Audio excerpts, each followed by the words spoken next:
Your Excellency, Chairman Zui,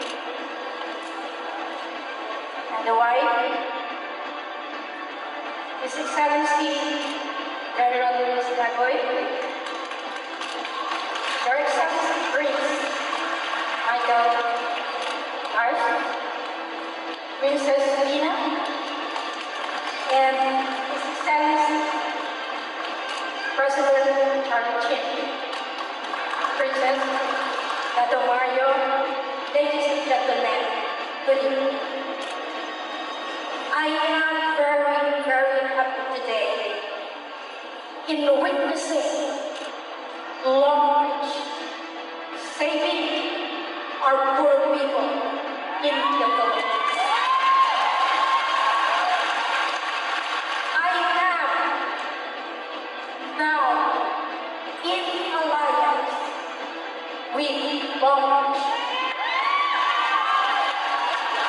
The people of Mindanao, the people of Cebu, Basilan, Tawi-Tawi, Sabah, Sarawak, Bantan, Tulungan, North Borneo. Actually, we just flew in 2 nights ago just to attend this big event. In our support to Long Beach, Long Beach has given us much hope that hope becomes a reality. Marami silang matutulungan at ngayon marami din akong matutulungan. Ako marami. Ako Maguindanao. And this is the moment of truth. And I congratulate each one, the leaders. Yung nakita ko ng video, you made me. Bakit? Ako, nagmimisyon, walang pera. Yet, because of my faith in Him, I know I will win. So, dito natin makita ang support ng Long Beach. At ito pinapatunayan ko sa lahat ng miyembro ng Imperial Federation of Farmers in Mindanao at Palawan.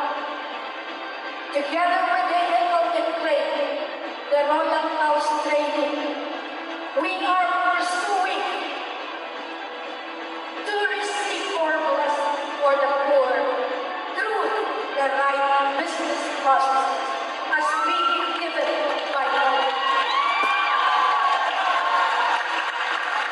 Mr. Alan, thank you. I am really honored for bringing me to Mr. Su, to Mr. Chin, and the entire knowledge through Christina and Mr.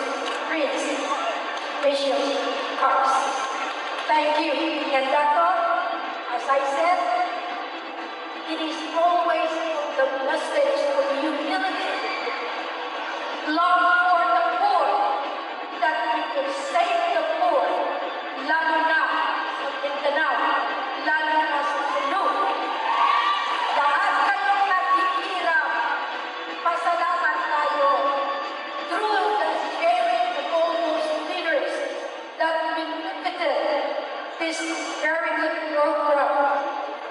Ako'y nagpapasalamat sa Diyos na ito na ang magbibigay ng totoo